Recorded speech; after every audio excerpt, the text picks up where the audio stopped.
Guys, स्वागत है आपका अपने YouTube चैनल पर।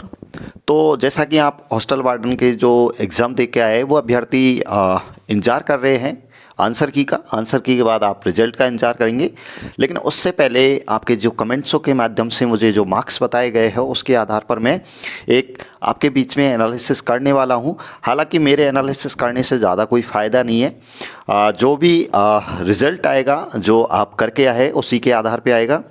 तो लेकिन फिर भी अपन एक छोटा सा आइडिया लगा लेते हैं कि क्या कट ऑफ रह सकती है हॉस्टल वार्डन की। और सबसे पहले मैं बात करूंगा कि आपकी पोस्ट कितनी थी। तो जैसा कि आपको पता है कि आपकी जो पोस्ट थी, टोटल पोस्टों की संख्या थी 669। टोटल पोस्टों की संख्या थी जो 669 थी। उसमें अगर मैं बात करूं कि 335 जो पोस्ट थी वो तो थी साथियों मेल की। 335 जो पोस्ट थी वो तो मेल कैंडिडेट की थी। और अगर मैं बात करूं 334 पोस्ट जो थी वो फीमेल कैंडिडेट की थी। अब बात करते हैं कि 369 पदों के लिए कितने कैंडिडेट जो है प्रेजेंट हुए थे। तो बात करते हैं साथियों इन पोस्टों के लिए। अगर मैं बात करूं लगभग 6-6.25 लाख के लगभग फॉर्म फिल किए गए थे, जिनमें से लगभग 3 लाख के लगभग 3 लाख प्लस ही थे, 3 लाख के लगभग एग्ज़ाम देने गए थे।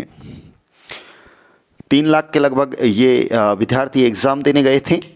तो प्यारे बच्चों, बात करते हैं कि लगभग 55% कितने परसेंट 55% अभ्यर्थियों ने अपनी उपस्थिति दी थी, जिनमें फीमेल कैंडिडेट बहुत कम उपस्थित हुए थे।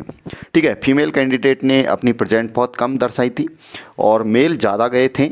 लेकिन बात करते हैं कि 369 पोस्टों को लेकर कि इन पे क्या कट ऑफ रह सकती है, इसके बारे में थोड़ा सा अपन डिस्कस कर लेते हैं। हालांकि जो भी रिजल्ट आएगा आंसर की आएगी वो आपके अकॉर्डिंग आएगी, लेकिन गाइज डोंट वरी, आप थोड़ा सा एनालिसिस देख लीजिए। आप अपने ऊपर ना लें कि ये ज़्यादा है। लेकिन मैं बात करूंगा साथियों, आपको पता है कि हॉस्टल वार्डन का लगभग पेपर पहले ही आ चुका था। ऐसी आपने भी अफवाहें सुनी होंगी, और अफवाहें नहीं हकीकत ही था।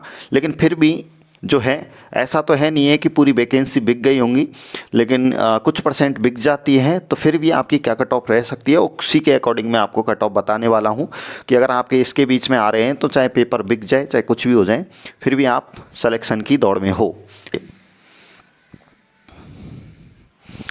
तो साथियों क्या कट ऑफ रह सकती है उसको लेकर मैं आपको थोड़ा सा बता देता हूँ। देखिए, जनरल जो कैंडिडेट हैं उनके लिए यहाँ पर 96 आउट ऑफ 120 मार्क्स, आपके 120 मार्क्स थे। उनमें से मैं आपको ये बता रहा हूँ कि जिन अभ्यर्थियों के 96 है, मतलब इसमें अगर पेपर ज़्यादा स्तर पे बिक जाता है तो आप 5 अंक सेट कर सकते हैं। ठीक है, तो 96 हैं तो वो मेहनती विद्यार्थी ही होगा जिसके 96 हैं। अगर मेहनत करके ला रहा है तो उसका सिलेक्शन श्योर है। EWS में अगर मैं बात करूँ, EWS में तो यहाँ पर EWS का जो अभ्यर्थी है वो यहाँ पे 90 के लगभग रह सकता है, जबकि OBC के ज़्यादा कैंडिडेट होते हैं तो इसमें 93 रह सकता है। SC कैटेगरी की अगर मैं बात करूं तो प्यारे बच्चों SC कैटेगरी की जो रह सकती है वो 87 रह सकती है, जबकि ST कैटेगरी की कम रह सकती है और ये रह सकती है 85 के लगभग। 85 से भी कम हो सकती है थोड़ा बहुत, लेकिन ये आपकी कट ऑफ रहने की पूरे चांस है। तो इस कट ऑफ से आप अपना आइडिया लगा सकते हैं। अब अगर पेपर बिकता है तो मैंने इतनी कट ऑफ बताई है, नहीं तो आप देख सकते हैं कि पेपर का भी स्तर ठीक था और कई क्वेश्चन ऐसे हैं जिनका अभी तक आंसर नहीं मिले हैं। फिर भी आप थोड़ा सा इससे आइडिया लगा सकते हैं।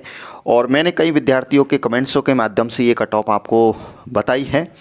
फिर भी आप अपने जो भी मार्क्स आ रहे हैं उनके मुझे आप कमेंट्स के माध्यम से बता सकते हैं कितने आपके मार्क्स आ रहे हैं, जिससे कि एक एक्सपेक्टेड कट ऑफ और भी हम देख सकें। और कुछ दिनों में हालांकि आंसर की आ जाएगी तो फिर आपको पता चल ही जाएगा, लेकिन फिर भी जो है आप थोड़ा सा अनुमान लगा सकते हैं। इसलिए मुझे आप कमेंट्स के माध्यम से बता सकते हैं। आप इस दायरे में आ रहे हो तो आप बिल्कुल सेफ हो। और अगर इसी प्रकार के वीडियो आपको चाहिए तो आप अपने YouTube चैनल को अभी सब्सक्राइब कीजिए, जिससे कि मैं आपको और भी EMRS से संबंधित और आने वाली विभिन्न भर्तियों से संबंधित इन्फॉर्मेशन टाइम टू टाइम दे सकूँ। आप बेल आइकन को प्रेस कर लीजिए जिससे कि आपको मैसेज तुरंत पहुँच जाए। जय हिंद, जय भारत, थैंक यू।